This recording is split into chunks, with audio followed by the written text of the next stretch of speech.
As you guys know, there's been a lot of discussion about the recent Suicide Squad game. We've talked a little bit about it over on Ripping the Silverback, myself and as AKA Hill versus Babyface. And I want to give you just a little bit of perspective. Maybe you've played it yourself. Maybe you've watched it. Other people play it, like, well, let's say in our space, like Mauler. And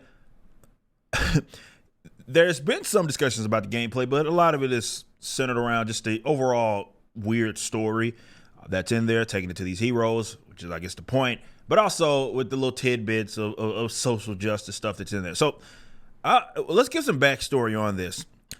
There is, I don't even know what you technically call them, maybe like a consulting firm or whatever. A lot of these have popped up that are focusing on things that have nothing to do with improving the game. Okay, Sweet Baby Inc., as I'm on their website right now, it says right here, it's founded in 2018. It's a narrative development and consultation studio based in Montreal. And working around the globe, our mission is to tell better, more empathetic stories while diversifying and enriching the video game industry. We aim to make more engaging, more meaningful, and more inclusive for everyone. Now, they have worked on some projects, and we're going to go to the project section right now. Some of them you see here. And, of course, they worked on Suicide Squad right here. And it says that they worked on the script writing. So much of the script writing you got. Some cutscene, barks, audio logs, and some other things. Now, one of the recent things that has been brought up has been this. Now, you guys really can't read it, even if I do this, you're not going to be able to see it really. But I guess in this codex on the game, from the files of Lex Luthor, which that is what makes this especially weird, because it does seem that they don't really understand this character. And they're talking about the Mascara and Wonder Woman in it. And this is something that is here. It says they've solved right here, and I'll read it for you. They've solved so many of our society's ills: broken democracy, lagging technology, toxic masculinity. Like that's in there. It's real. We got that verified, and it's there. Using a term like that, we know where that sort of stems from. Do you think Sweet Baby Inc.'s involvement in it has to do with that? Yes, people are talking about that little bit on the subway as well, that what does it say? We are all heroes or whatever. This is what I've been talking about with entertainment, and even this return of normalcy you've heard me say before, and that the difference here over the last almost decade, if you will, these people have an inability to check their personal, social, political views, okay?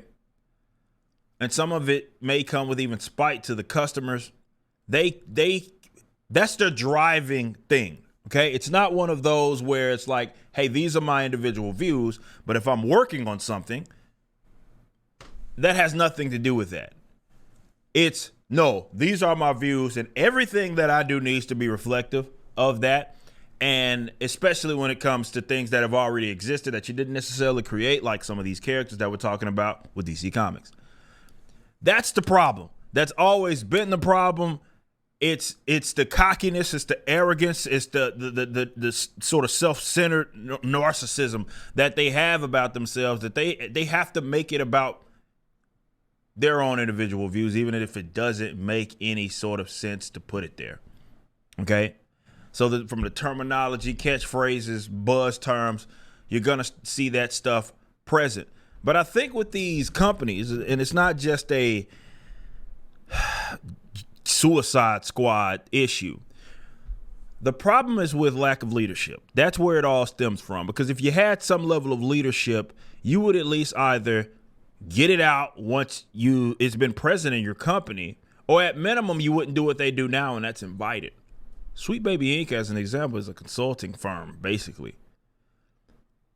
companies are reaching out to them, and yes, to check a box. It's to try to shield themselves from, hey, these sort of social justice mobs that may come after them. So they will bring you in, hey, build a program, diversify us, make us more inclusive, make us more, or rather less insensitive. And they're bringing these people in, and it sounds like they're bringing them in to run themselves into the ground, but that's what's happening. And this is why I think it'll get worse before it gets better. In that these people, they've long infiltrated top to bottom, but there's such a positive outlook that they're not being invited and like they're tricking people. That's not what it is. It's not some like secrecy. No, they are now being invited with the intention to do exactly what it is that we just showed you. The companies themselves are bringing them in to do that. So just think about the layers that are involved there and how corrupt, for lack of better terms, it has to be, because everybody is green lighting this, saying that this is a good idea. That's the problem with modern entertainment right now.